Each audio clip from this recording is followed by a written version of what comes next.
بسم اللہ۔ دور صدیقی میں اقتصادی بحران، یعنی ابو بکر صدیق رضی اللہ تعالیٰ عنہ کے خلافت کے وقت اقتصادی بحران ہوا۔ ابن عباس رضی اللہ عنہ سے روایت ہے کہ ابو بکر رضی اللہ عنہ کے عہد خلافت میں بارش رک گئی۔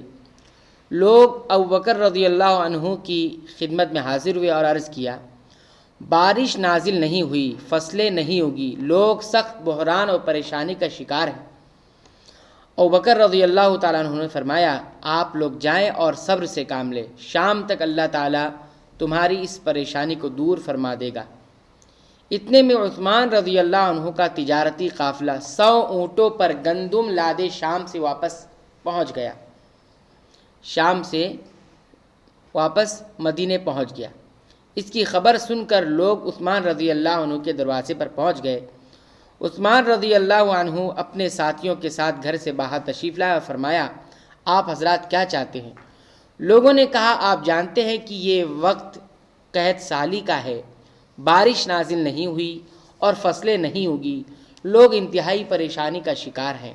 ہمیں یہ اطلاع ملی ہے کہ آپ کے پاس گندم ہے، آپ اسے ہمیں فروخت کر دیں تاکہ ہم اسے فقراء اور مساکین تک پہنچا دیں۔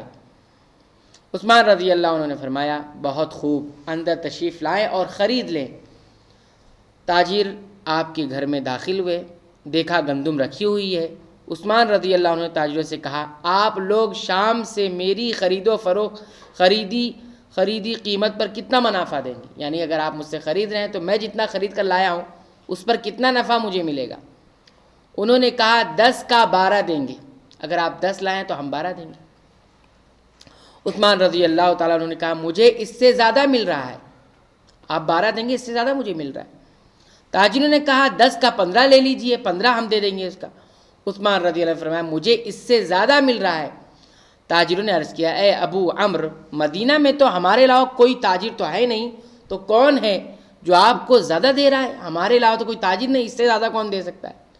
عثمان رضی اللہ عنہ نے فرمایا، اللہ تعالیٰ ہمیں اس سے زیادہ دے رہا ہے، 1 درہم کا 10 درہم دے رہا ہے، کیا آپ حضرات اس سے زیادہ دے سکتے ہیں؟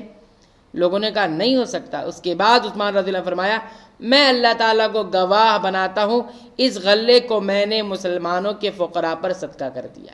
یعنی 100 کے 100 اونٹ کیا ہو گئے؟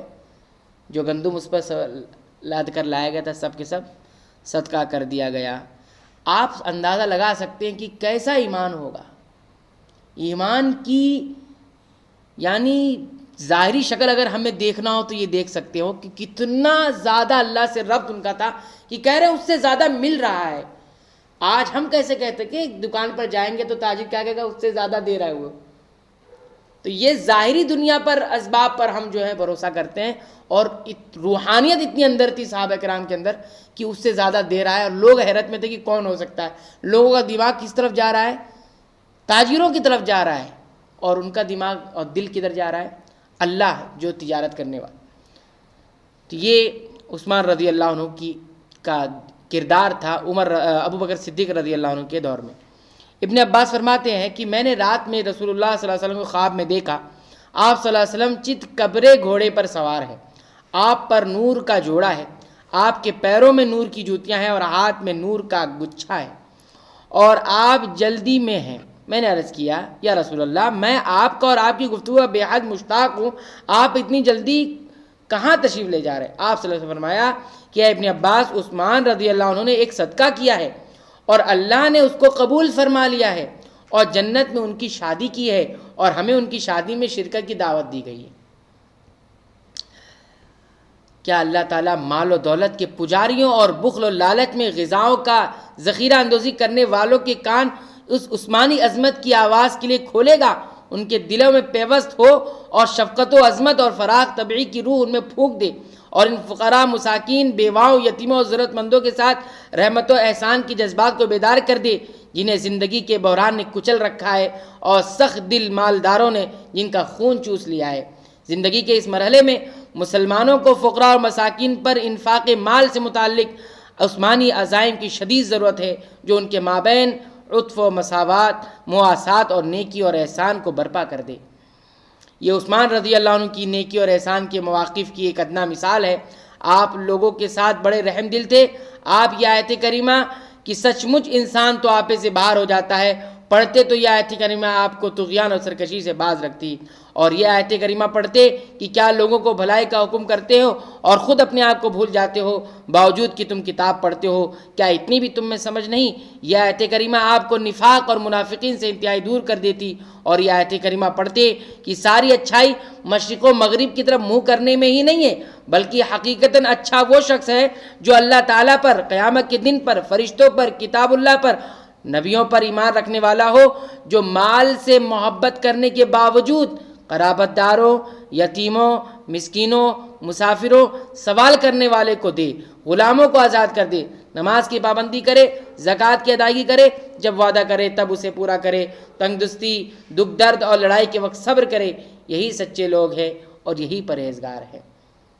تو یہ کیا قبلے کی طرف منہ کر کے نماز پڑھ لیا آپ نے، لیکن آپ کے ارد گرد ضرورت مند، محتاج لوگ، یتیم لوگ، مسکین لوگ پریشان حال ہے، جن کو مہنگائی کی مار نے دبا رکھا ہے، کچل رکھا ہے، جن کے خون کو چوس رکھا ہے، اور مالداروں کا معاملہ یہ ہے کہ ذخیرہ اندوزی میں لگے ہوئے ہیں، بینک بیلنس بنانے میں لگے ہوئے ہیں اور اسٹور کرنے میں لگے ہوئے ہیں۔ تو یہ انتہائی خطرناک، یہ نیکی نہیں ہے۔ نیکی یہ ہے کہ آپ کے دل میں دوسرے کا درد ہو، آپ کے دل میں دوسروں کی ضرورت کا احساس اور محسوس کرتے ہو، یہ اصل نیکی ہے۔ قرآن کریم یہ نیکی کہہ رہا ہے۔ تو یہ تذکرہ تھا عثمان غنی رضی اللہ تعالیٰ عنہ کے اس کردار کا جو انہوں نے ابو بکر صدیق رضی اللہ عنہ کے دور خلافت میں ادا کیا تھا۔ انشاءاللہ آئندہ درس میں ہم دیکھیں گے کہ عمر رضی اللہ عنہ کے دور خلافت میں آپ نے کیا کردار ادا کیا۔ اللہ تعالیٰ سے دعا ہے کہ رب العالمین تو ہمیں عثمان غنی رضی اللہ تعالیٰ عنہ کی طرح سخاوت کرنے کی توفیق عنایت فرما، اور مار کو اللہ کے راستے میں دینے کی توفیق عنایت فرما۔ آمین۔ وآخر دعوانا الحمدللہ رب العالمین۔